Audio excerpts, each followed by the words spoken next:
Pretend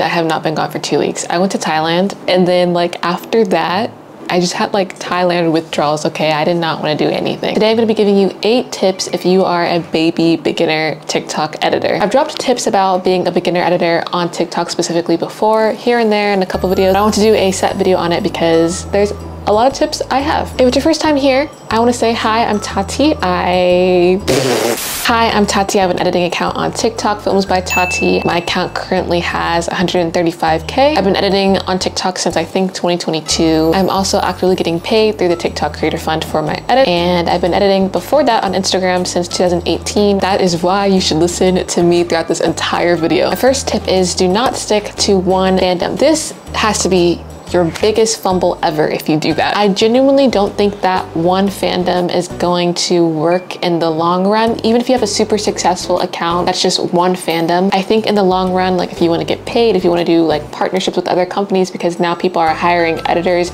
to do promotions for music and videos and TV shows, I just don't think it would be very helpful for you if you do one fandom, in my opinion, you know? And the more you have on your account, the more choices and things that you have to show for, I think is just the better overall. Like, why wouldn't you want that? If you do want to do an account with like a different fandom, I think the way to go is have one account that's multi-fandom, that's your main account, and then you have a second account with whatever fandom you want, you know? But I would definitely prioritize being multi-fandom because I've seen so many people mess that up. And also, if the fandom dies, if it's not trending, then that means that you're more than likely to have low engagement. So if Stranger Things comes out next week, right? In 6 months, people will probably not be talking about Stranger Things just because life moves so quickly, and that is normal. My next tip is start by editing what's trending and what's popular, and then merge over into what you want to edit. I feel like I'm the perfect example for this tip, not to my own horn, but this is basically what I did. I started off by editing Girl Meets World. Granted, I started editing that show not because it was popular. I edited Girl Meets World when it was like dead. People started to look forward to my account and seeing Girl Meets World edits because I was kind of I was a rarity, you know? Like, the fandom wasn't that active, but I was there and I made, I would say, a lot of interesting edits about Girl Meets World. So I would post Girl Meets World and then people would follow me to see more. While that was happening, sometimes I would post other Disney Channel show edits as well, like High School Musical, the musical before the series. Why did they name it that? I have no idea. So I used to edit that very often. And honestly, I very much enjoyed it. And even though it wasn't popular, I think for a minute it was kind of popular. I think I got to 20K when I was editing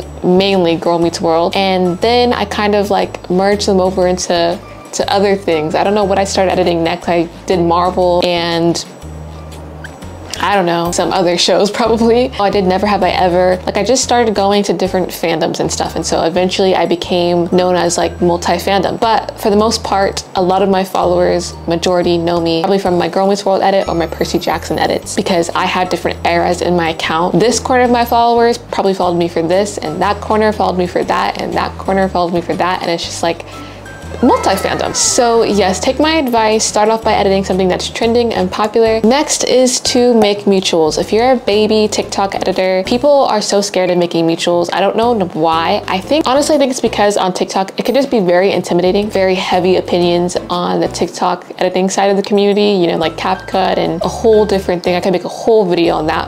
So I can see why people are scared. But the good news is I think it's easier to make mutuals today on TikTok than it was back then in 2018 on Instagram. That's just my opinion, not many would agree with. But if you're intimidated, don't start by making mutuals with bigger editors. I'm not saying that like bigger editors don't want to be friends with smaller ones or you shouldn't go out of your way. I'm just saying that a smaller editor or someone who's in the same boat as you is more prone to wanting to like be mutuals and hype each other up because you guys are in the same boat. Make sure you're liking people's edits and comments. Don't just stick to your own like account. Make sure what goes around comes around, so give out what you want to receive. My fourth tip is kind of on the nose, like it's very specific, but thumbnails. I've said this in I think another video of mine, but I said that black thumbnails are gonna get you nowhere. I genuinely mean it. Do not do black thumbnails. TikTok is a scrolling game, so if they're not seeing something on the cover that they like, they are going to scroll. They're not even gonna give you a chance. Just no one wants to look at an editing account and it's just like all black boxes. Like, what do you edit?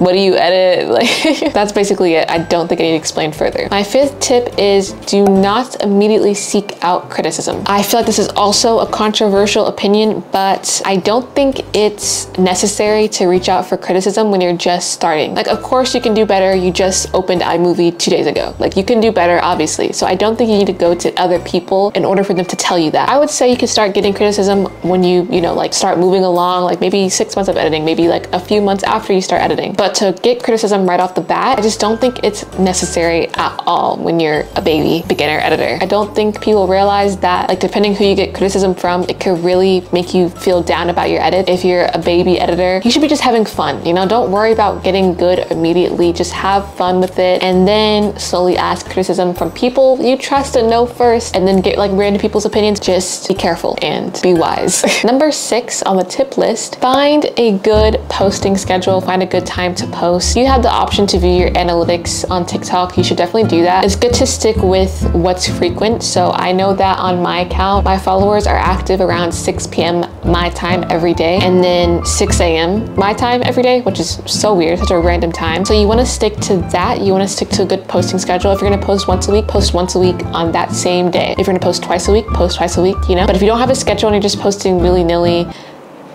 it's just unorganized. Although you should edit whenever you want and don't force yourself to edit, the first few months of how you approach your editing account is gonna set the standard. So that's just my opinion. My hair has been like this the whole time. I don't like that. So my next tip is wait, what was I saying?